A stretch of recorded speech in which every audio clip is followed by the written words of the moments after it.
मकर लग्न का स्वामी है शनि। मकर लग्न के जातकों पर शनि क्या प्रभाव दिखाएगा, उनका शरीर कैसा होगा, उनका व्यवहार कैसा होगा, उनकी नेचर कैसी होगी, किस तरह की नौकरी व्यवसाय करेंगे, किस किस तरह की बीमारियां होंगी, और आज हम इस पर विचार करेंगे।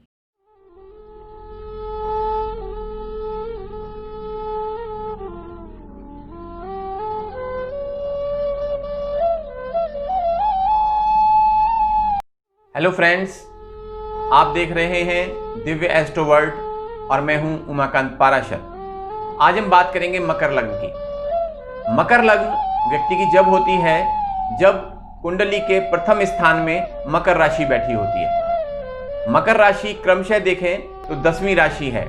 मेष से अगर गिनना शुरू करें तो मेष, वृष, मिथुन, कर्क, सिंह, कन्या, तुला, वृश्चिक, धनु और मकर, ये 10वीं राशि है। ये मकर राशि जब कुंडली के प्रथम स्थान में बैठी होती है तो मकर लग्न होती है। और मकर राशि का स्वामी है शनि। शनि तुला राशि के 20 डिग्री पर उच्च का होता है। शनि अगर यहां बैठा हो मकर की लग्न में तो ये उच्च का होता है, और अगर यहां बैठा हो शनि तो नीच का होता है। यहां 20 डिग्री पर तुला राशि में उच्च का और मेष राशि में 20 डिग्री पर नीच का होता है।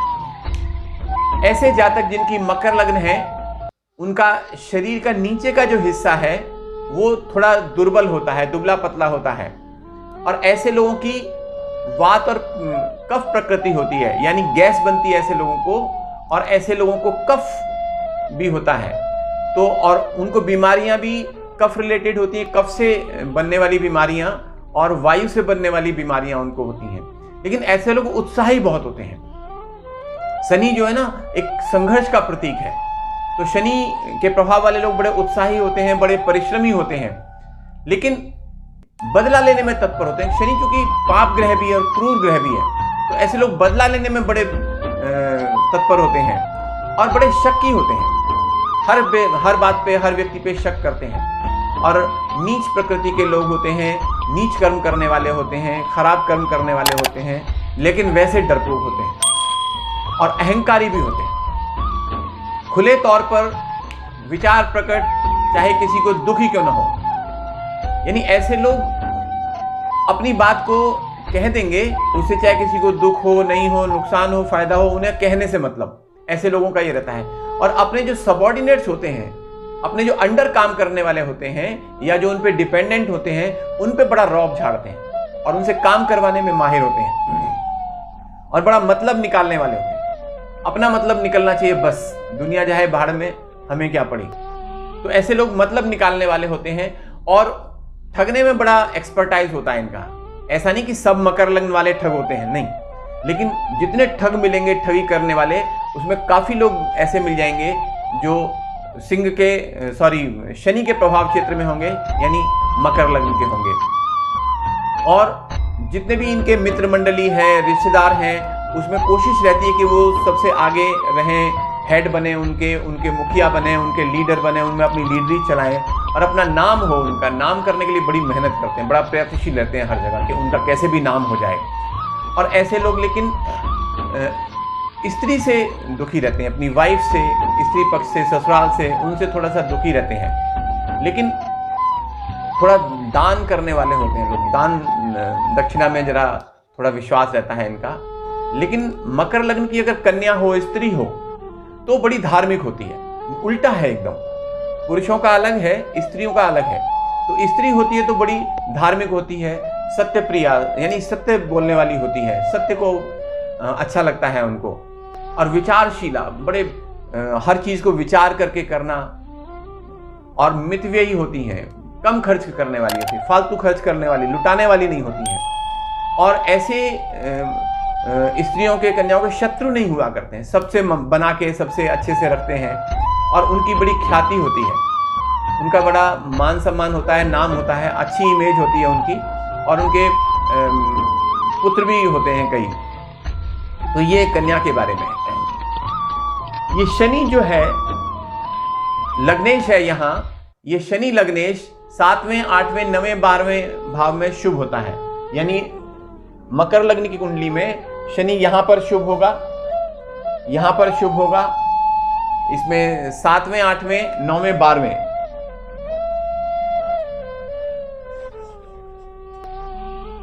सातवें, 8वें, 9वें, 12वें में शनि अगर बैठा होगा मकर लग्न में तो शुभ होगा।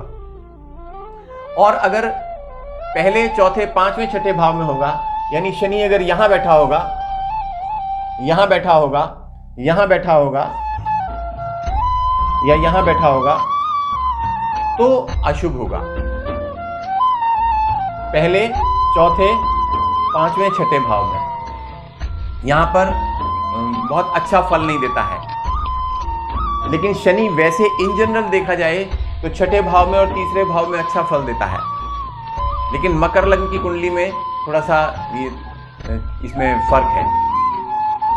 मकर लग्न की कुंडली में बुध और शुक्र ये बहुत अच्छा फल देते हैं। अब क्यों देते हैं? तो देखिए, बुध यहां पर 9वें भाव का स्वामी है, कन्या राशि बैठी है, 9वें भाव का स्वामी है, तो बुध यहां बहुत अच्छा फल देता है।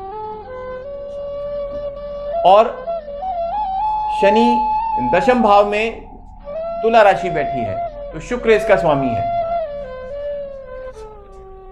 तो यानी नवमेश और दशमेश यानी भाग्येश और राज्येश इस कुंडली में, मकर लग्न की कुंडली में बहुत अच्छा प्रभाव देते हैं। और अगर ये दोनों एक जगह कहीं बैठे हों, यहां पर बैठे हों 10वें भाव में या 9वें भाव में बैठे हों या लग्न में भी बैठे हों, तो राजयोग बनाते हैं। बुध और शुक्र की जो युति है वो राजयोग बनाते हैं। शनि और शुक्र की, बुध और शुक्र की जो युति है वो राजयोग बनाती है, बुध और शुक्र।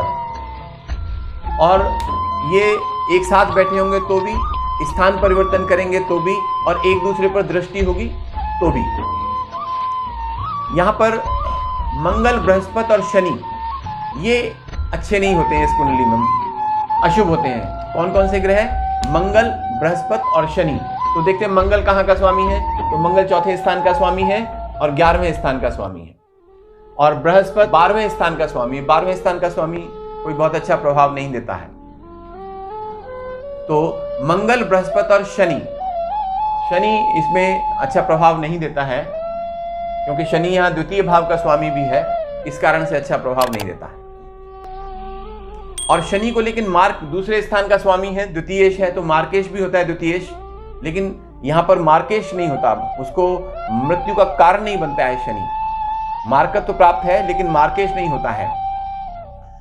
शनि का जो कारक भाव है, शनि जिस भाव में सबसे ज्यादा फायदा करता है या प्रभावी होता है वो 10वां स्थान होता है। 10वें स्थान में शनि बहुत ज्यादा प्रभावी होता है, उसका कारक स्थान है। सूर्य इसमें अष्टमेश है, लेकिन सूर्य को मार्केश का दोष, सूर्य और चंद्रमा ये मार्केश होंगे तो भी इनको मार्केश का दोष नहीं होता है, ये मृत्यु का कारण नहीं बनते हैं, मार्केश नहीं बनते हैं। तो इसलिए सूर्य यहां पर अष्टमेश है, साधारण फल देता है लेकिन मार्केश नहीं होगा। लग्न में अगर मंगल हो और सप्तम में चंद्र हो, लग्न में यहां पर मंगल बैठा हो और यहां पर चंद्रमा बैठा हो, तो राजयोग कारक होता है मकर की कुंडली में। क्यों? क्योंकि यहां पर मंगल बैठा होगा लग्न में, तो मंगल मकर राशि में उच्च का होता है और चंद्रमा कर्क राशि में उच्च का होता है।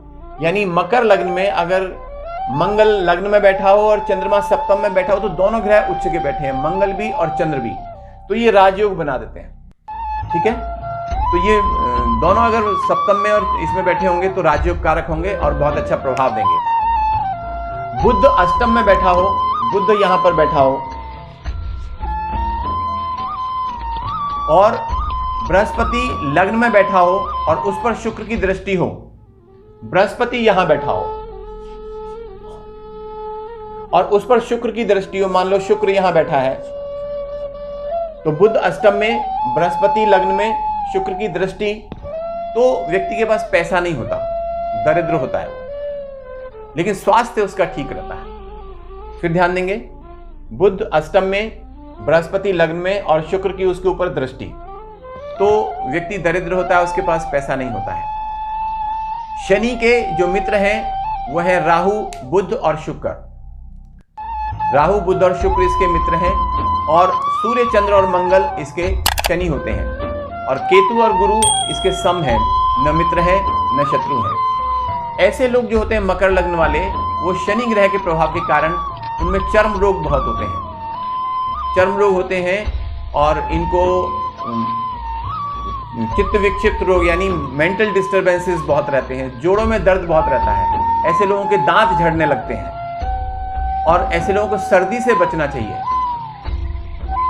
और अगर अशुभ शनि बैठा हो कुंडली में या नीच का बैठा हो तो देवी आपदाएं बहुत आती हैं। घर में आग लग जाती है, मकान या तो बनता नहीं है, जमीन जायदाद की हानि हो जाती है और जमीन जाने का भय भी रहता है।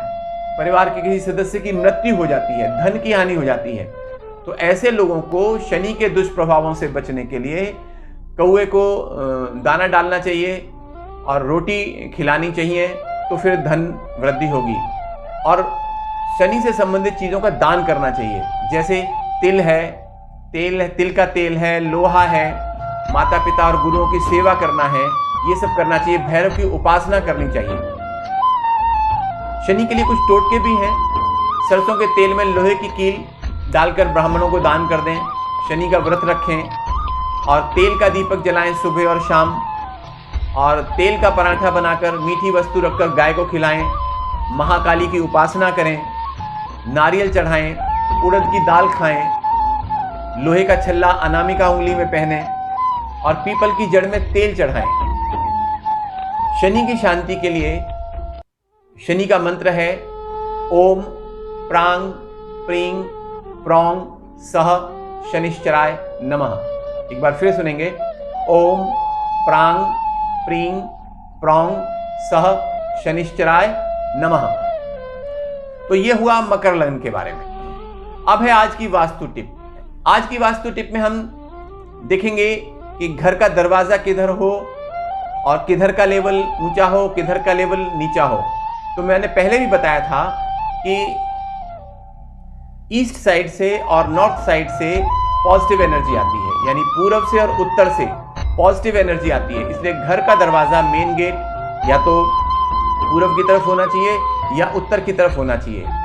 और बहुत अच्छा है कि अगर वो नॉर्थ ईस्ट में यानी उत्तर पूर्व में हो तो। ऐसे ही जब आप मकान बनाते हैं, मान लीजिए बड़ा प्लॉट है, बड़ी जगह है, तो पूरब में जगह खाली ज़्यादा रहनी चाहिए, पश्चिम में खाली जगह कम होनी चाहिए। इसी तरह से उत्तर में खाली जगह ज़्यादा होनी चाहिए, दक्षिण में कम होनी चाहिए। आप बड़े बड़े किलों में जाएंगे या बड़े बड़े मंदिरों में जाएंगे तो वहाँ ही आप चीज़ बहुत अच्छी तरह देख पाएंगे। वहाँ आप देखेंगे कि पूरब वाले हिस्से में खाली जगह ज़्यादा होती है और उत्तर वाले हिस्से में खाली जगह ज़्यादा होती है। पश्चिम और दक्षिण वाले हिस्से में खाली जगह कम होती है। ऐसी बाउंड्री वॉल, पूरब की बाउंड्री वॉल थोड़ी नीची होगी, पश्चिम की ऊंची होगी, उत्तर की बाउंड्री वॉल थोड़ी नीची होगी, दक्षिण की ऊंची होगी। ये चीज़ देखनी है, आप पुरी के जगन्नाथ मंदिर में चले जाइए, वहाँ आप ये दोनों चीज़ें बड़ी अच्छी तरह आप देख पाएंगे। पूर्वाभिमुख है, पूरब की तरफ, ज़्यादातर बड़े मंदिरों का मुंह पूरब की तरफ ही होता है, तो पूरब की तरफ मुंह है मंदिर का। पूरब का गेट नीचे लेवल पर है, पश्चिम का गेट थोड़ा ऊंचा है। पूरब और उत्तर में खाली जगह ज़्यादा है, पश्चिम और दक्षिण में खाली जगह कम है। तो ईस्ट साइड की बाउंड्री कम हाइट की होनी चाहिए, पश्चिम साइड की बाउंड्री ज़्यादा हाइट की होनी चाहिए, उत्तर साइड की बाउंड्री थोड़ा नीची होनी चाहिए, दक्षिण की बाउंड्री थोड़ा ऊंची होनी चाहिए। तो इससे क्या है, पॉजिटिव एनर्जी आती है अंदर, घर के अंदर या जो भी देवस्थान है उसके अंदर पॉजिटिव एनर्जी आएगी तो घर में सुख शांति रहेगी, धन दौलत रहेगी। तो ये आज की वास्तु टिप। आज के लिए इतना ही, धन्यवाद।